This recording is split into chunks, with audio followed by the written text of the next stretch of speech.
पुणे के real estate market से ना आजकल कुछ बड़े मिले जुले सिग्नल आ रहे हैं। एक तरफ हेडलाइंस कुछ और कह रही हैं तो वहीं दूसरी तरफ आंकड़े कुछ और ही कहानी सुना रहे हैं। तो आखिर हो क्या रहा है?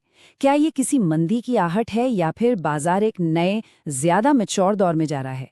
चलिए आज इस पूरी पहेली को मिलकर सुलझाते हैं। चलिए शुरुआत करते हैं चौंकाने वाले आंकड़े से। प्रॉपर्टी रजिस्ट्रेशन में 17% की गिरावट।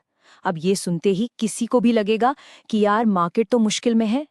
पर क्या ये सच है? क्या सिर्फ एक नंबर पूरी कहानी बता सकता है? जी हाँ, -17%।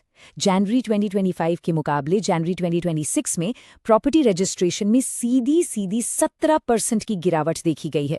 ये एक बड़ा नंबर है और पहली नज़र में किसी भी इन्वेस्टर को चिंता में डाल सकता है। लेकिन क्या हमें वाकई घबराना चाहिए? बिल्कुल नहीं, क्योंकि अगर सिर्फ सतह को देखेंगे ना तो कहानी हमेशा अधूरी लगेगी। असली तस्वीर तो सतह के नीचे छिपी है और यकीन मानिए वो कहीं ज्यादा दिलचस्प है। तो चलिए इस कहानी का दूसरा पहलू भी देखते हैं। ओके, तो अब जरा गहराई में उतरते हैं। असली पहेली यहीं छिपी है। सोचिए, अगर प्रॉपर्टी की बिक्री 17% कम हुई तो सरकार को स्टैंप ड्यूटी से होने वाली कमाई सिर्फ 5% कम क्यों हुई? ये मैथ्स तो मैच नहीं हो रहा। इसका एक ही मतलब हो सकता है, जो घर बिक रहे हैं उनकी कीमत पहले से ज्यादा है।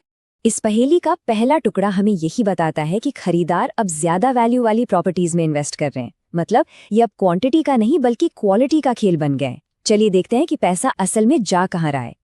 ये तस्वीर है पिछले साल जनवरी 2025 की। जैसा कि साफ दिख रहा है, बाजार का सबसे बड़ा हिस्सा यानी 32% 25 लाख से कम कीमत वाले घरों का था। ये हमारा बेसलाइन है, इसे याद रखिएगा। और अब देखिए इस साल जनवरी 2026 को जो बात सच में दिलचस्प है वो है ये बदलाव। 25 लाख से कम वाला सेगमेंट 32% से घटकर सीधा 25% पर आ गया। तो ये 7% का हिस्सा गया कहाँ? ये गया है बड़े घरों की तरफ। 50 लाख से 1 करोड़ और 1 करोड़ से 2.5 करोड़ वाले सेगमेंट्स में, जिनमें साफ साफ बढ़ोतरी दिख रही है।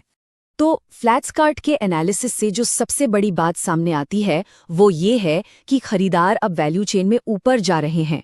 वो कम कीमत वाले घरों की जगह ज्यादा कीमत वाले बेहतर घरों को चुन रहे हैं और यही वजह है कि कम बिक्री के बावजूद रेवेन्यू में ज्यादा गिरावट नहीं आई। ये ट्रेंड सिर्फ कीमत के बारे में नहीं है, बल्कि ये इस बात का भी संकेत है कि लोग अपने घरों में अब क्या चाहते हैं। शायद वर्क फ्रॉम होम हो या बेहतर लाइफस्टाइल की चाहत, लोग अब ज्यादा स्पेस चाहते हैं। चलिए आगे बढ़ते हैं और देखते हैं कि ये आंकड़ों में कैसे दिख रहा है। जनवरी 2025 में 500 स्क्वायर फीट से कम के कॉम्पैक्ट घरों की बाजार में 26% हिस्सेदारी थी और सबसे पॉपुलर सेगमेंट था 500 से 800 स्क्वायर फीट वाला, जो कि 45% था। और अब जनवरी 2026 को देखिए, छोटे घरों का हिस्सा 26% से घटकर 23% हो गया।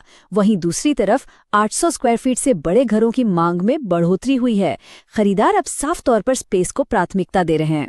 तो निष्कर्ष बिल्कुल साफ है, लोग ज्यादा स्पेस चाहते हैं और ये सीधे तौर पर प्रॉपर्टी की ऊंची कीमतों से जुड़ा है।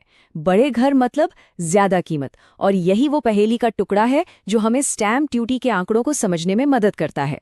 तो अब तक हम ये समझ चुके हैं कि लोग क्या खरीद रहे हैं, ज्यादा महंगे और बड़े घर। ये हमें एक बहुत जरूरी सवाल पर लाता है, कहाँ पुणे का कौन सा इलाका इस क्वालिटी की ओर रुझान का सेंटर बन रहा है? चलिए पता लगाते हैं। और जवाब है सेंट्रल पुणे। जरा देखिए, जनवरी 2026 में हुई कुल प्रॉपर्टी डील्स का 2/3 मतलब 67% हिस्सा अकेले सेंट्रल पुणे का है।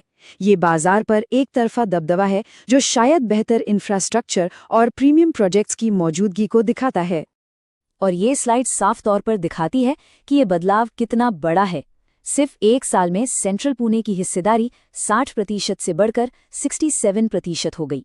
और ये बढ़ोतरी हुई है वेस्ट, नॉर्थ और ईस्ट पुणे जैसे दूसरे जोन्स की कीमत पर। एक्शन का सेंटर बिल्कुल साफ है, वो है सेंट्रल पुणे। तो अब सारे टुकड़ों को एक साथ जोड़ते हैं। वो जो -17% का हेडलाइन वाला आंकड़ा था वो असल में गुमराह करने वाला था। हकीकत तो ये है कि पुणे का बाजार धीमा नहीं हो रहा, बल्कि ये बदल रहा है, ये मैच्योर हो रहा है। जैसा कि फ्लैट्सकार्ट की रिपोर्ट कहती है, घर खरीदने वालों का आत्मविश्वास मजबूत है। बस वो अब अलग तरह की बेहतर क्वालिटी की प्रॉपर्टी खरीद रहे हैं और ये एक स्वस्थ और परिपक्व बाजार का संकेत है। तो इस पूरे विश्लेषण से हमें क्या समझना चाहिए? पहली बात, सिर्फ हेडलाइंस पर भरोसा न करें। दूसरी, पुणे का बाजार अब क्वालिटी की ओर बढ़ रहा है। तीसरी बात, लोग बड़े और बेहतर घरों के लिए ज्यादा पैसे देने को तैयार हैं। और आखिरी बात, इस पूरे खेल का सेंटर है सेंट्रल पुणे। ये हमें एक बड़े सवाल पर छोड़ जाता है, क्वांटिटी से क्वालिटी की ओर। ये जो शिफ्ट है, ये पुणे के रियल एस्टेट के भविष्य को कैसे आकार देगा?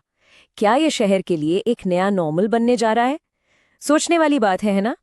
अगर आपको पुणे की इस रियल एस्टेट पहेली को सुलझाने में मजा आया, तो और भी ऐसी ही जानकारी के लिए फ्लैट्सकार्ट को लाइक, शेयर और सब्सक्राइब करना न भूलें।